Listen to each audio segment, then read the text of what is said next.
ఏ వయసులో జరగాల్సిన ముచ్చట ఆ వయసులో జరగాలి. పెళ్లి చేసుకోమంటూ ఒకప్పటి యువతకు పెద్దవాళ్ళు చెప్పిన మాట ఇది. ఇప్పుడు ఆ పెద్దలు కూడా ఇలాంటి సలహాలు ఇవ్వటానికి భయపడుతున్నారు. అందుకు కారణాలెన్నో. కొన్నేళ్ల క్రితం వరకు పెళ్ళంటే తెగ సంబరపడ్డ యువత ప్రస్తుతం ఆ పేరు చెబితేనే వణికిపోతున్నారు. లైఫ్ లో ఇంకా సెటిల్ అవ్వలేదనో, పెళ్ళైతే ఫ్రీడమ్ పోతుందనో, సిచ్యువేషన్షిప్ లాంటి రిలేషన్షిప్లకు అలవాటయ్యో, లేదంటే బాధ్యతలకు భయపడో పెళ్లికి దూరంగా ఉంటున్నారు. పెళ్లి కాకుండా 30 ఏండ్లు గడిచాయి. మరో 30-40 ఏండ్లు మన కోసం మనం బతకలేమా అంటూ సోలో లైఫే సో బెటర్ అంటున్నారు. కష్టసుఖాలు పంచుకోవడానికి, తోడు నీడలా కలిసి ఉండడానికి ఆడమగలను పెళ్లి అనే దారంతో బంధం వేశారు పెద్దవాళ్ళు. ఈ బంధం ఒక బాధ్యత, సృష్టి మనుగడకు, ఫ్యూచర్ జనరేషన్ కి ప్రధాన కారణం. కానీ ఇందులోని పరమార్థం తెలియక యువత పెళ్లికి దూరంగా పరుగులు తీస్తున్నారు. ఇది ఏ ఒక్క ప్రాంతంలోనో లేక రాష్ట్రంలోనో ఉన్న పరిస్థితి కాదు. దేశవ్యాప్తంగా యువత తీరు ఇలానే ఉంది. లైఫ్ లో సెటిల్ అవ్వాలంటే డబ్బుంటే చాలని ఫోకస్ అంతా కెరీర్ పై పెట్టడంతో మ్యారీడ్ లైఫ్ కి టైం ఇవ్వలేమంటున్నారు కొందరు. పెళ్లై విడాకులు తీసుకున్న ఎన్నో జంటలు మా కళ్ళ ముందే కనపడుతున్నాయని, పక్కిళ్లలో, బంధువుల్లో, ఆఫీసుల్లో ఇలాంటి ఉదాహరణలు ఎన్నో ఉన్నాయని, అందుకే ఒంటరిగా లైఫ్ ని లీడ్ చేస్తామంటున్నారు. ఇక మరికొందరు యువకులు పెళ్లి చేసుకుని ప్రాణాలు కోల్పోవడానికి రెడీగా లేమంటూ వాదిస్తున్నారు. ప్రేమించి పెళ్లి చేసుకుంటే ఆ అమ్మాయి కుటుంబం చేతిలో, లేదా పెద్దలు కుదిర్చిన పెళ్లి చేసుకుంటే కొత్త పెళ్లి కూతురు మాజీ ప్రియుడి చేతిలో బలవ్వటానికి సిద్ధంగా లేమని తెగేసి చెప్తున్నారు.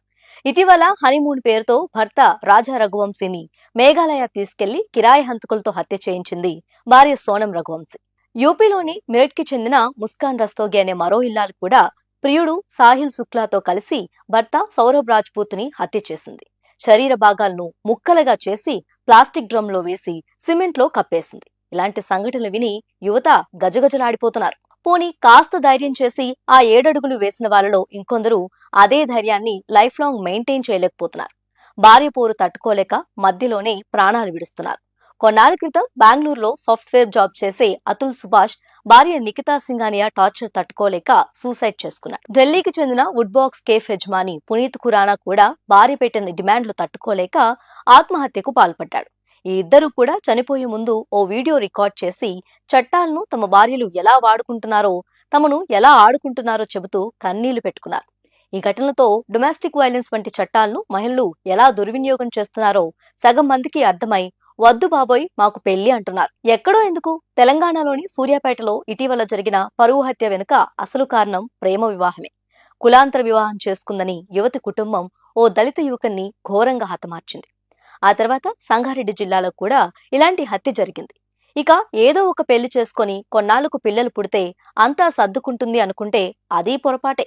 పెళ్లై పిల్లలున్నా కొందరు పక్కదారులు పడుతున్నారు. సంగారెడ్డి జిల్లా అమీన్పూర్లో ఒక మహిళ ప్రియుడు మోజులో పడి తన 3 పిల్లలకు విషమిచ్చి హత్య చేసింది. మొదట తన భర్త 3 పిల్లలకు విషమిచ్చి చంపాలని ప్లాన్ చేసింది.